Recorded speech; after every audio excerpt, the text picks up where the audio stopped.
Hello friends, welcome to Adda for career channel. నేను మీ దివాకర్. ఈరోజు మనం ఈ వీడియోలో ఏపీలో రీసెంట్గా ఏదైతే జాబ్ క్యాలెండర్ రిలీజ్ చేశారో దాంట్లో మనకి కమ్యూనికేషన్ సబ్ ఇన్స్పెక్టర్ వేకెన్సీస్ అయితే ఉన్నాయి కదండి. సో అవి రిలీజ్ చేసిన తర్వాత నాకు చాలామంది ఈ కమ్యూనికేషన్ సబ్ ఇన్స్పెక్టర్ సంబంధించినటువంటి సిలబస్ కావచ్చు, లేదంటే క్వాలిఫికేషన్ కావచ్చు, ఏజ్కి సంబంధించిన డీటెయిల్స్ ఇవన్నీ అయితే నాకైతే అడుగుతున్నారు. యాక్చువల్గా నేను కూడా ఇవి ముందే వీడియో చేద్దాం అనుకున్నాను. అయితే ఈ క్యాలెండర్ చూసిన తర్వాత అయితే ఈ వీడియో చేసే ఇంట్రెస్ట్ కూడా నాకు కూడా పోయింది. అందువల్లనే కూడా నేను కూడా ఈ వీడియో అయితే చేయడానికి అయితే పెద్దగా ఇంట్రెస్ట్ చూపించలేదు. కాకపోతే చాలామంది నాకైతే రిక్వెస్ట్ చేస్తున్నారు కాబట్టి నేనైతే ఈ వీడియో చేయడం అయితే జరుగుతుంది. అయితే మీరు కనుక మన ఛానల్ చూడడం ఇదే ఫస్ట్ టైం అయితే కింద రెడ్ కలర్ సబ్స్క్రైబ్ బటన్ మీద క్లిక్ చేసి సబ్స్క్రైబ్ చేసుకోండి. అదేవిధంగా బెల్ ఐకాన్ కూడా నొక్కినట్లయితే మన ఛానల్ యొక్క అన్ని వీడియోస్ మీకు నోటిఫికేషన్ ద్వారా రావడం అయితే జరుగుతుంది. ఓకేనా?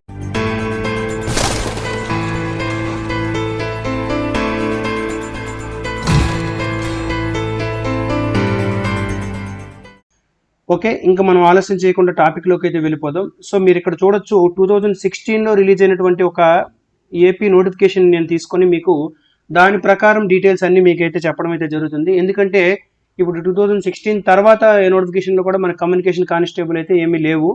సో ఈ 2016 నోటిఫికేషన్ బేస్ చేసుకొని మనం క్వాలిఫికేషన్ కావచ్చు, సిలబస్ కావచ్చు, అంతా కూడా మనం అయితే ఒక అంచనాకైతే రావచ్చు. అయితే ఈ నోటిఫికేషన్కి ఇప్పుడు కొత్తగా వచ్చే నోటిఫికేషన్స్ ఏమైనా చేంజెస్ ఉంటాయా ఉండవా అనేది అయితే మనమైతే ఏమీ చెప్పలేము, నోటిఫికేషన్ వచ్చేంత వరకు కూడాను. సో ఇప్పుడు నేను చెప్పే ప్రతి డీటెయిల్ కూడా పాత నోటిఫికేషన్ బట్టి మాత్రమే చెప్తున్నాను తప్పితే ఇక్కడ కొత్త నోటిఫికేషన్లో ఎలా ఉంటుంది, ఏజ్ కానీ ఇవన్నీ కూడా మనం ఏది కూడా కొత్త నోటిఫికేషన్ గురించి అయితే మనమైతే డిస్కస్ చేయలేము. పాత నోటిఫికేషన్ గురించి మాత్రమే మనం డిస్కస్ చేస్తున్నాము. దీన్ని బట్టి మనం కొత్తది ఎక్స్పెక్ట్ చేయొచ్చు అనమాట. ఓకే, సో అది డీటెయిల్స్. అయితే ఇక్కడ ముందుగా మీరు చూసినట్లయితే ఇక్కడ మనకి ఈ పాత నోటిఫికేషన్లో మనకి 2 పోస్ట్ కోడ్లు ఇచ్చాడండి. పోస్ట్ కోడ్ నెంబర్ 15 ఒకటి, 17 ఒకటి. సో 15 అంటే ఏంటంటే sub inspector of police communication, men and women అనమాట, అంటే పురుషులకి స్త్రీలకి కూడా. అండ్ అదేవిధంగా మనకి 17 చూసినట్లయితే మనకి ఇక్కడ ఏఎస్ఐ అండి, assistant sub inspector of police in finger print bureau అనమాట. ఓకే, అయితే నేను దీని గురించి అయితే డిస్కస్ చేయట్లేదు, కేవలం దీని గురించి మాత్రమే డిస్కస్ చేస్తున్నాను. అంటే కమ్యూనికేషన్ సబ్ ఇన్స్పెక్టర్ గురించి మాత్రమే డిస్కస్ చేయడం అయితే జరుగుతుంది ఈ వీడియోలో. ఓకే, ఇక్కడ మీరు ఫస్ట్ చూద్దాం. ఈ నోటిఫికేషన్లో మనకి ప్రతి స్టేట్ గవర్నమెంట్ నోటిఫికేషన్కి ఎలాగైతే మనకి 1/3 రిజర్వేషన్ ఉమెన్కి ఉంటుందో ఇక్కడ కూడా మనకి 1/3 రిజర్వేషన్ ఉంది. 1/3 అంటే 33 and 1/3% రిజర్వేషన్ ఉంటుందన్నమాట. అంటే 100 పోస్టులు ఉంటే అందులో 33 పోస్టులు అయితే మనకి ఉమెన్కి రిజర్వ్గా చేసి ఉంచుతారనమాట. సో ఈ నోటిఫికేషన్లో కూడా మనకి 33 and 1/3% రిజర్వేషన్ అనేది అయితే మనకి ఉంటుందన్నమాట. ఓకే, నెక్స్ట్ మీరు చూసినట్లయితే ఎలిజిబిలిటీ కండిషన్స్ చూద్దాం. సో ఎలిజిబిలిటీ కండిషన్స్లో ప్రైమరీగా ఎలిజిబిలిటీ కండిషన్స్ మీరు చూసినట్లయితే బోత్ మెన్ అండ్ ఉమెన్ ఇద్దరూ కూడా కమ్యూనికేషన్ సబ్ ఇన్స్పెక్టర్కి అయితే ఎలిజిబుల్ అండి. ఏంటండి, మెన్ అండ్ ఉమెన్, పురుషులు అదేవిధంగా స్త్రీలు ఇద్దరు కూడా కమ్యూనికేషన్ సబ్ ఇన్స్పెక్టర్కి అయితే ఎలిజిబిలిటీ ఉంటుందన్నమాట. ఓకే, తర్వాత ఏజ్ లిమిట్కి వచ్చేసరికి ఏజ్ లిమిట్ మీరు ఇక్కడ చూసినట్లయితే మినిమం ఏజ్ లిమిట్ వచ్చేసి 21 ఇయర్స్ అండి. Minimum age limit 21 years. ఎవరికైతే 21 కంప్లీట్ అవుతాయో వాళ్ళైతే ఈ ఎగ్జామ్ రాయడానికి ఎలిజిబిలిటీ ఉంటుంది. అండ్ మ్యాక్సిమం ఏజ్ లిమిట్ వచ్చేసరికి మనకి 25 ఇయర్స్ అండి. ఏంటంటే 25 ఇయర్స్ అనమాట. ఓకే, అంటే ఈ రెండిటికి మధ్యలో ఎవరైతే ఉంటారో వాళ్ళకి ఎలిజిబిలిటీ అయితే ఉంటుంది. ఇది జనరల్ కేటగిరీలో ఉండేటటువంటి స్టూడెంట్స్ అందరికీ కూడా ఇది మినిమము మ్యాక్సిమం ఏజ్ లిమిట్ అనమాట. ఏంటంటే ఇది జనరల్ కేటగిరీలో ఉన్న వాళ్ళకి మాత్రమే. అయితే ఈ ఏజ్ లిమిట్ని మనకి జనరల్గా 1 జూలైకి అయితే కౌంట్ చేస్తూ ఉంటారండి ఎప్పుడు కూడాను. 1 జూలై అప్పుడు 2016 నోటిఫికేషన్ కాబట్టి ఇక్కడ చూడొచ్చు మీరు 1 జూలై 2016కి ఏజ్ ఉండాలి అని చెప్పేసి అయితే మనకి చెప్పడం అయితే జరిగింది. 1 జూలై 2016కి ఈ ఏజ్ మధ్యలో ఉండాలి, 21 to 25 ఇయర్స్ మధ్యలో ఉండాలి. ఇంకా డీటెయిల్గా ఇక్కడ చెప్పడం అయితే జరిగింది చూడండి. అంటే అప్పుడు ఏజ్ని బట్టి వీళ్ళు చెప్పారనమాట. 2 జూలై 1991 నుండి 1 జూలై 1995 మధ్యలో పుట్టిన వాళ్ళందరూ కూడా ఎలిజిబుల్ అని చెప్పేసి చెప్పడం అయితే జరిగింది అనమాట. ఓకే, సో ఈ ఇయర్ నోటిఫికేషన్ ఇస్తే ఈ ఇయర్ అంటే 2021 కదా మనకి నోటిఫికేషన్ ఇస్తారనుకుంటున్నాం మనం. కాబట్టి 2021 1 జూలైకి మనకి ఇవన్నీ కూడా మనకి అడగడం అయితే జరుగుతుంది అనమాట. ఓకే, సో ఇది మనకి జనరల్ కేటగిరీ వాళ్ళకి. అండ్ ఇప్పుడు రిజర్వేషన్కి వచ్చేసరికి up to A maximum of 5 years. ఇక్కడ చూసారు కదా 5 ఇయర్స్ ఎవరెవరికి అంటే ఈ బీసీ వాళ్ళకి అదేవిధంగా ఎస్సీ ఎస్టీ వాళ్ళకి కూడా మనకి ఇక్కడ 5 ఇయర్స్ అనేది ఏజ్ రిలాక్సేషన్ అనేది ఉంటుందన్నమాట. అంటే అర్థం ఏంటంటే మీరు ఒక బీసీ కానీ బీసీ స్టూడెంట్ కానీ లేదా ఎస్సీ స్టూడెంట్ కానీ లేదా ఎస్సీ స్టూడెంట్ అయినట్లయితే మీకు కంపల్సరీ 5 years ఏజ్ రిలాక్సేషన్ అనేది అప్లికబుల్ అవుతుంది. అంటే మీకు ఒక 30 years ఏజ్ లోపు అయితే మీరైతే ఈ ఎగ్జామ్ని రాయడానికైతే ఎలిజిబిలిటీ ఉంటుంది మీకు పక్కాగా కూడా. ఓకే, సో ఇది మనకి ఏజ్కి సంబంధించినటువంటి పర్టికులర్స్. ఇంకా మనం కొన్ని పర్టికులర్స్ చూసినట్లయితే క్వాలిఫికేషన్ సంబంధించిన పర్టికులర్స్ చూసినట్లయితే చూడండి, మినిమం ఎడ్యుకేషన్ క్వాలిఫికేషన్ గురించి మనం మాట్లాడుతున్నాము. ఇది కూడా 1 July 2016కి అప్పుడు కౌంట్ చేశాడు. అంటే ఇప్పుడు మీరు ఎలాగ ఊహించుకోవాలంటే దీన్ని 1 July 2021కి మీరు రెజ్యూమ్ చేసుకోవాలి అంతా కూడాను. ఓకే, సో ఇప్పుడు ఇక్కడ క్వాలిఫికేషన్కి వచ్చేసరికి డిప్లొమా ఆర్ బీటెక్, ఏదైనా డిప్లొమా కానీ బీటెక్ కానీ మనకు ఉండాలి కంపల్సరీగా. ఆ డిప్లొమా లేదా బీటెక్ ఏదైతే ఉందో ఒకసారి మీరు చూసినట్లయితే ఈసీ ఎలక్ట్రానిక్స్ అండ్ కమ్యూనికేషన్ ఇంజనీరింగ్లో కానీ, ట్రిపుల్ఈలో కానీ, లేదంటే కంప్యూటర్ సైన్స్ కూడా జరగవచ్చు, లేదంటే ఇన్ఫర్మేషన్ టెక్నాలజీ కూడా ఎలిజిబులే, లేదంటే స్పెషల్ డిప్లొమాస్ కొన్ని ఉంటాయి అన్నమాట.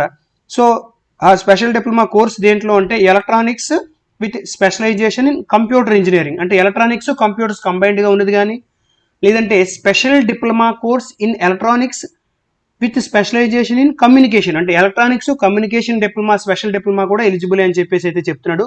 ఇది కాకుండా బీఎస్సీ చేసిన వాళ్ళు కూడా, అంటే బీఎస్సీ ఏంటి అంటే బీఎస్సీ 3 years డిగ్రీ ఇన్ ఎలక్ట్రానిక్స్లో 3 years డిగ్రీ ఎవరైతే బీఎస్సీ చేస్తారో వాళ్ళు కూడా ఎలిజిబుల్ అని చెప్తున్నాడు. ఇవన్నీ కాకుండా ఈ స్టేట్ గవర్నమెంట్తో రికగ్నైజేషన్ ఉన్నటువంటి ఏదైనా ఈక్వలెంట్ డిగ్రీ అయినా సరే మనకి ఎలిజిబుల్ అని చెప్పేసి అయితే చెప్పడం అయితే జరుగుతుంది అనమాట. ఓకే, ఇది మనకి ఎడ్యుకేషన్ క్వాలిఫికేషన్ సంబంధించి ఉన్న క్లారిఫికేషన్ అనమాట. చాలా మంది దీని గురించి అయితే నాకు అడుగుతున్నారు, ఎడ్యుకేషన్ క్వాలిఫికేషన్ గురించి.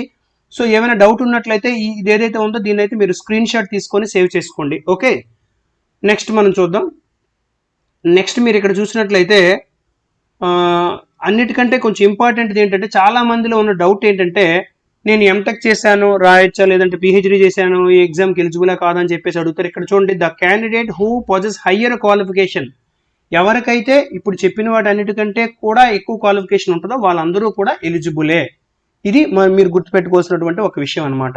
నెక్స్ట్ చూసినట్లయితే ఫిజికల్ స్టాండర్డ్స్, అంటే ఈ కమ్యూనికేషన్ సబ్ ఇన్స్పెక్టర్కి హైట్ ఎంత ఉండాలి, వెయిట్ ఎంత ఉండాలి, ఇవన్నీ మనం ఒకసారి చూసినట్లయితే మెన్ అంటే పురుషులకు చూసినట్లయితే పురుషులకి మనకి ఏంటంటే చూస్తారంటే హైటు చెస్ట్ చూస్తారండి పురుషులకి. స్త్రీలకైతే హైటు వెయిట్ చెక్ చేస్తారు. సో ఇక్కడ హైట్ వచ్చేసరికి పురుషులకు వచ్చేసరికి అంటే మెన్కి వచ్చేసరికి హైట్ 162 centimeters ఉండాలి మెన్కి. అదే లేడీస్కి అయితే 152.5 centimeters ఉంటే సరిపోతుందండి లేడీస్కి. ఏంటంటే 152.5 centimeters లేడీస్కి. అండ్ పురుషులకు వచ్చేసరికి చెస్ట్ మీరు చూసినట్లయితే 84 centimeters ఉండాలి. ఎక్స్పాన్షన్ వచ్చేసరికి 4 centimeters ఉండాలి. అంటే బ్రీతింగ్ చేసేటప్పుడు మీకు చెస్ట్ ఎక్స్పాన్షన్ అనేది 4 centimeters అనేది ఎక్స్పాండ్ అవ్వాలన్నమాట. ఓకే, అండ్ స్త్రీలకు వచ్చేసరికి వెయిట్ చూస్తాడు. ఇక్కడ వెయిట్ వచ్చేసరికి మినిమం మనకి ఒక 40 kgs వెయిట్ అయితే ఉండాలి.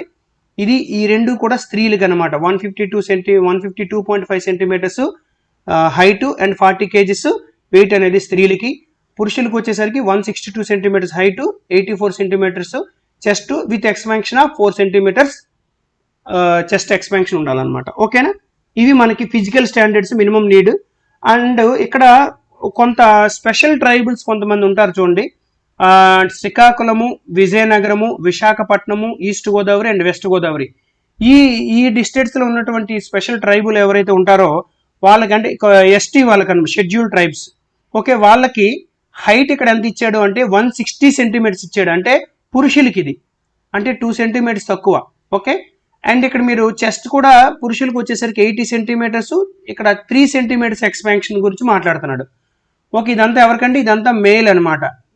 ఈ జిల్లాల్లో ఉన్న ఎస్టీ మేల్ క్యాండిడేట్స్కి మాత్రమే మనం మాట్లాడుకున్నది. శ్రీకాకుళము, విజయనగరము, విశాఖపట్నము, ఈస్ట్ వెస్ట్ గోదావరి మేల్కి ఎంతండి హైట్ 160 centimeters, చెస్ట్ వచ్చేసరికి 80 centimeters, ఎక్స్పాన్షన్ 3 centimeters అనమాట. ఓకే, తర్వాత ఫీమేల్కి వచ్చేసరికి హైట్ వచ్చేసరికి 150 centimeters అండి హైట్, అండ్ వెయిట్ వచ్చేసరికి 38 kgs అండి, వెయిట్ 38 kgs. ఇవి మినిమం క్వాలిఫికేషన్ అనమాట. ఓకే, ఇవి మినిమం ఫిజికల్ స్టాండర్డ్స్ అనేవి మనకి అవసరం. ఓకే, నెక్స్ట్ మనం చూద్దాం మెడికల్ స్టాండర్డ్స్. మీరు చూసినట్లయితే ఇక్కడ డిస్టెంట్ విజన్, నియర్ విజన్ అని చెప్పేసి 2 కేటగిరీస్ ఉన్నాయి. రైట్ ఐ లెఫ్ట్ ఐ చూసినట్లయితే డిస్టెంట్ విజన్ ఏంటంటే 6/6, 2 ఐస్ కూడా 6/6 ఉండాలి. నియర్ విజన్ వచ్చేసరికి 0/5 అనేవి మనకి ఉండాలన్నమాట. ఓకే, అండ్ ఇదే కాకుండా ఇంకొక మెడికల్ స్టాండర్డ్ ఇంపార్టెంట్ ఏంటంటే కలర్ బ్లైండ్నెస్ అనేది మనకు ఉండకూడదండి. స్క్వెంట్ అయ్యి, అదేవిధంగా ఇక్కడ చూడండి any morbid conditions of the eye. Squint అయ్యి అంటే మనం మెల్లకన్ను ఇవేవో అంటారు కదా, సో ఆ విధంగా ఇవన్నీ ఉంటాయి.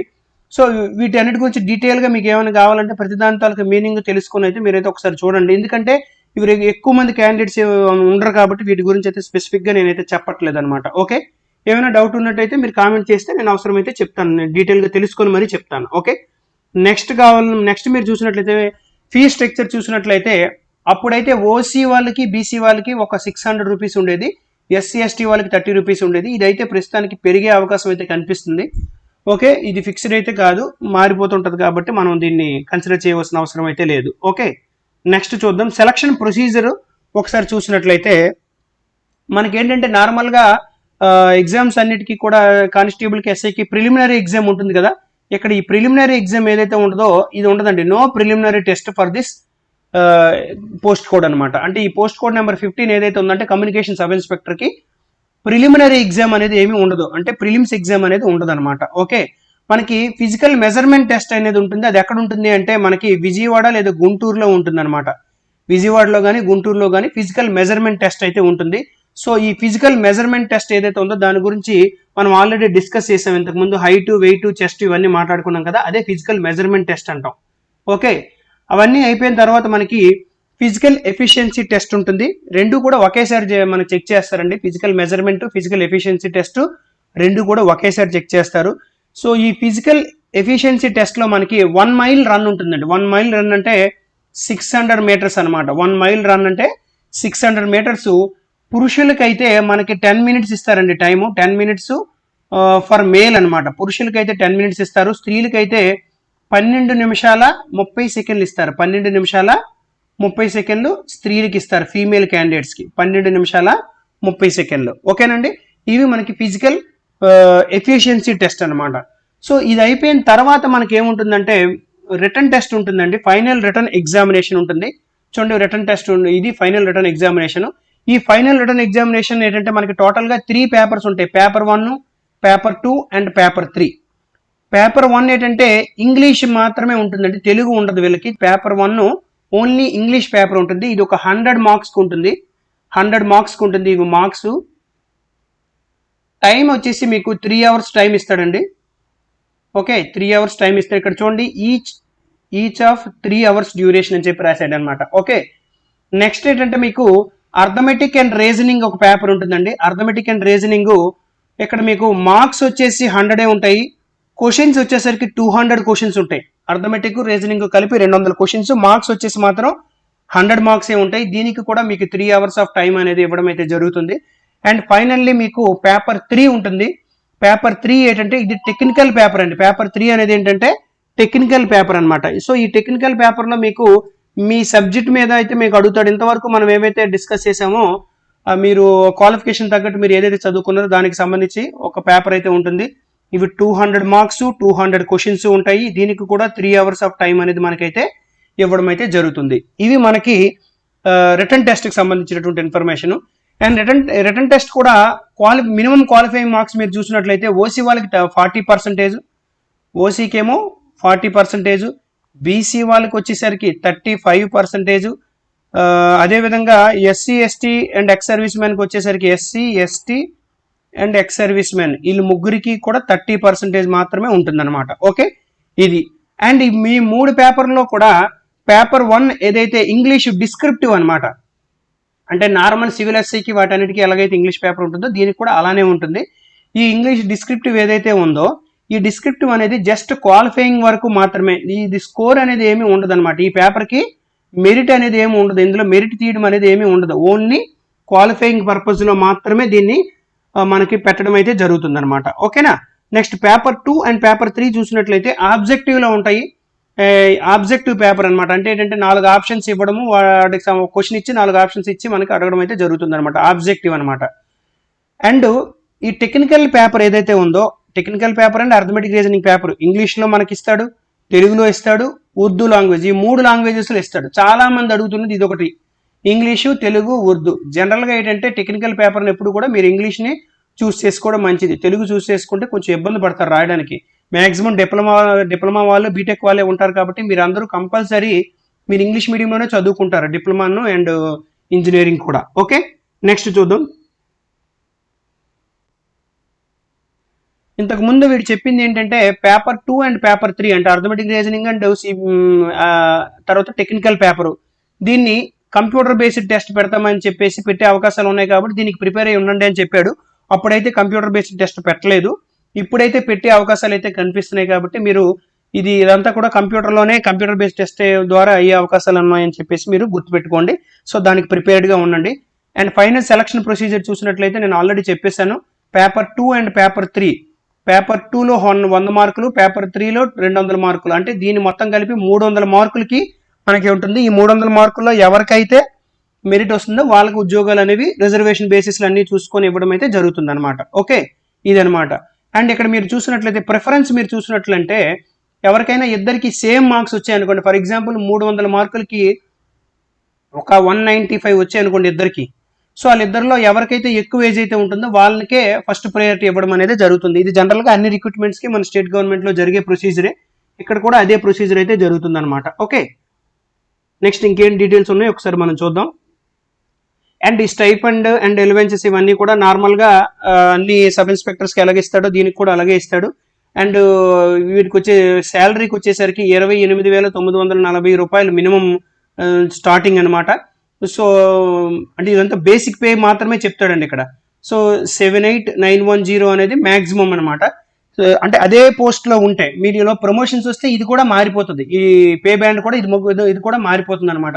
అంటే నార్మల్ సబ్ ఇన్స్పెక్టర్కి ఎలాగైతే వస్తుందో మీకు కూడా అదే శాలరీ వస్తుంది అనమాట. ఓకే, అండ్ వాళ్ళకి మీకు తేడా ఉండేది ఏంటంటే ఎలవెన్సీ వీటన్నిటిలో కొంచెం డిఫరెన్స్ అయితే ఉంటుంది. ఓకే, అండ్ మీరు చూసినట్లయితే 1/9/2004 తర్వాత ఎవరైతే జాయిన్ అయ్యారో వాళ్ళందరికీ కూడా సిపిఎస్ కంట్రిబ్యూటరీ పెన్షన్ స్కీమ్ ఏదైతే ఉందో దాంట్లోకి వస్తారు మీరు అందరూ కూడాను. కాబట్టి మీకు ఓల్డ్ పెన్షన్ స్కీమ్ అయితే అప్లికబుల్ అవ్వదు. ఆ విషయాన్ని కూడా ఇక్కడ చాలా క్లియర్గా చెప్పడం అయితే జరిగిందనమాట. ఓకే, నెక్స్ట్ ఇక్కడ ఏ సర్టిఫికేట్స్ అంటే మీరు ఫిజికల్ మెజర్మెంట్ టెస్ట్ ఏదైతే ఉంటుందో అంటే 1600 మీటర్స్ రన్నింగ్ ఉంటుంది కదా, సో అక్కడికే మీరు సర్టిఫికేట్స్ అన్ని కూడా తీసుకొని వెళ్ళవలసి ఉంటుంది అనమాట. జిరాక్స్ కాపీస్ అన్ని కూడా మీకు ఏంటేంటి కావాలి అవన్నీ ఇక్కడ కూడా చెప్పాడు. ప్రస్తుతానికైతే వాటి గురించి మీకు అనవసరం, ముందు ఎగ్జామ్ ప్రిపరేషన్ గురించి అయితే ఇచ్చేయండి. ఒకవేళ మీకు అవసరమో అనుకుంటే మీరు కామెంట్ చేస్తే వీటి గురించి స్పెషల్గా ఒక వీడియో అయితే నేను చేస్తాను. ఓకే, ఇవి మనకు ఇచ్చినటువంటి ఇన్ఫర్మేషన్. ఇప్పుడు సిలబస్ మనం ఒకసారి చూద్దాం. సిలబస్ మీరు చూసినట్లయితే ఇంగ్లీష్ పేపర్ మీరు చూడండి, ఇంగ్లీష్ పేపర్ అనేది డిస్క్రిప్టివ్ పేపర్ అంటే పేపర్ 1 ఇది.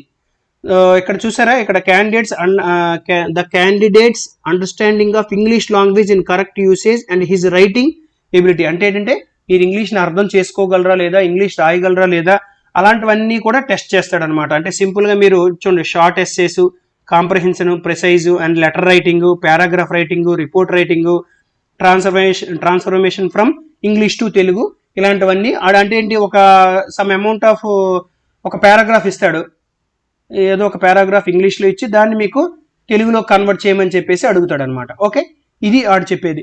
అండ్ పేపర్ 2 చూసినట్లయితే అర్థమెటిక్ అండ్ రీజనింగ్ ఉంటుంది. అర్థమెటిక్ రీజనింగ్ అనేది నార్మల్ సబ్ ఇన్స్పెక్టర్కి ఏదైతే ఉంటుందో దీనికి కూడా అదే ఉంటుంది కాబట్టి మీకు పెద్దగా వర్రీ అవ్వాల్సిన అవసరం అయితే ఏమీ లేదు.